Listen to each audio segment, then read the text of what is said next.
Yo,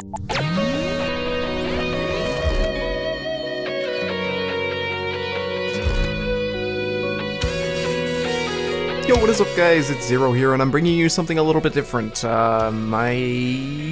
is not really a top 10 list.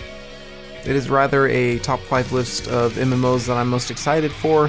I have to add that last part because I can't really say best of 2016 and 2017, because these are all mostly Asian MMOs and stuff, and people, for whatever reason, are so pissed off about Asian MMOs, it's crazy. Yeah. So moving on, I want to say, I'm just going to go through my favorite MMOs, or 5 of them rather, of MMOs that are coming out soon, and the reasons why I'm so excited for them. First off, we have Lost Ark.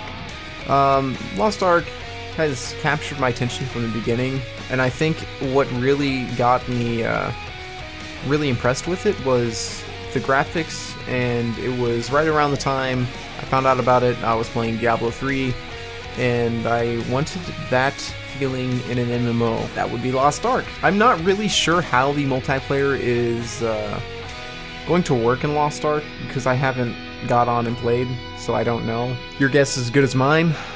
So I'm not going to say anything of how I perceive the multiplayer, because I don't really want to give you guys the wrong image. Just I'll put some gameplay on the video, and you guys can see it from there. But moving on, the next MMO that has my attention is Dark and Light. It is said that the world is supposed to be huge. I really don't know. It's so different, I guess. At first I thought it was just going to be like Rust, but digging further into it, it's not. It's its own thing, and again, I'll put some gameplay on the video. It's really hard to explain this game. It's supposed to be all about like your environment and surviving and stuff. Whenever I heard that though, I was like, oh, so is it like Rust? But apparently it's completely different. I'll put some gameplay on the video here, or if not gameplay, the trailer or something.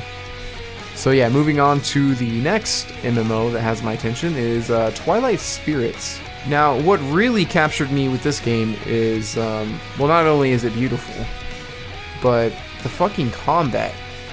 Holy shit, it looks so freeform, like it's so action-packed, I really don't even know. I don't know how they got it to feel so smooth. These are the type of games that I really enjoy playing, because I really look into combat whenever I'm playing MMOs and stuff, because that's what you're spending most of your time doing. You're fighting monsters. And if the combat isn't good, then the game itself will be pretty boring, you know? Okay, the last one on our list is Revelation Online. I knew that this is probably not much of a surprise, but I have played the living shit out of this game on the Chinese client, and I'm so excited for it, and it's about to drop the 25th. The combat is pretty good. I don't want to say it's as good as like Twilight Spirits, because it's not, but it's not really expected to be, because there's so much more to Revelation Online than there is Twilight Spirits. At least that's what it looks like. It looks like Twilight Spirits is instanced, but Revelation Online is open world. And I can go on and on about the reasons that I really want this game to come to the West, which it is. So, I mean, it's coming very soon. But mainly, I guess what I'm trying to say is I can give you a list of reasons why I really want this game. First off, again, the combat is pretty smooth. It feels better than most other games, and it's able to bring all these other things to the table. If it was just the combat alone, and if this game was instance-based, then I wouldn't fucking play it. But the fact that there's so much more to offer than the combat is the reason that I want to play this so fucking bad. Now let me get into the other reasons. I know I've been rambling on, and so the other reasons are the PvP. You are able to have like 30v30, or up to 30v30 in like Battlegrounds, and then 50v50 Guild Wars. That's fucking insane. And then no cap on players when it comes to castle sieges. So you claim these castles for your guild, is the way I perceive it. I could be wrong. But there's just like castles all throughout the world. You can go and claim these castles for your guild, and you can like fight over them and defend them, which is fucking awesome. Now there are raiding as well, or there is raiding as well. Sorry, bad grammar. The raiding is pretty big from my understanding. I've seen a 10-man raid, and I'm not really sure how high it can go, but I don't think the 10-man raid was the biggest one you can get into.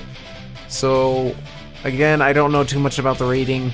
I have been extremely busy lately, and I haven't been able to look into it. I know that's a sad excuse, but that's just how it is. Not to mention the amount of freedom that you have in that game. You can fly with wings, which I was very partial to at first, but after looking at the wings, they actually look pretty badass. And you do have the option to have a mount as well, flying or ground mounts, which is awesome. Obviously, the biggest reason I want to play this game is because with the biggest Founders Pack, you can get a big fat flying cat. Only reason I want to play the game, and so I can wear my dog mask. Completely kidding, but that shit is real. You can actually get those items. I almost forgot. There is a marriage system, and there's player housing, and there's guild housing. How did I forget to mention this shit? A marriage system that you can like get married to other players and shit, and there's no gender restrictions, so that's kind of cool. You marry whoever you'd like. And then there's I keep on saying a lot, I apologize. Then there's the player housing. You can have your own house and shit, and people can like check out your house, I'm pretty sure. Then there's the guild housing, but I don't really know how to say it because guilds get their own fucking region with the hot springs in it. And if you don't know how the hot springs work, you can sit there and while you're away, you'll get XP. So you'll just level without actually playing. Now, I don't believe it's significant because that would be game breaking. You can just sit there and do nothing and then be at level cap. So I'm sure there is some sort of restriction to that. That's pretty much it. These are my top 5 favorite MMOs that are coming out in the close future, hopefully. I don't know about Lost Ark. I don't think Lost Ark's coming anytime soon, but they talked about it, so I don't know. That's pretty much it, guys. If you like this video, leave a like and comment down below. Let me know what MMOs you're most excited for. I know some big Western MMOs would be like Camelot Unchained. I get recommended that game on a daily basis. And again, guys, I think it's a great game.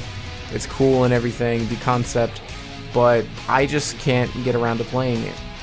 I mean, the graphics look too outdated. I know that's really silly to judge a game by its graphics. I feel like it's a really important thing when it comes to an MMO, is graphics and how it feels, and so you can really immerse yourself. But then again, it just depends on how the game is and what it's based around, because Space Station 13 has terrible graphics, but I fucking love the game because of the stories you can tell from it. So I don't always judge a book by its cover. So yeah, that's pretty much it, guys. It's been Zero. Peace out.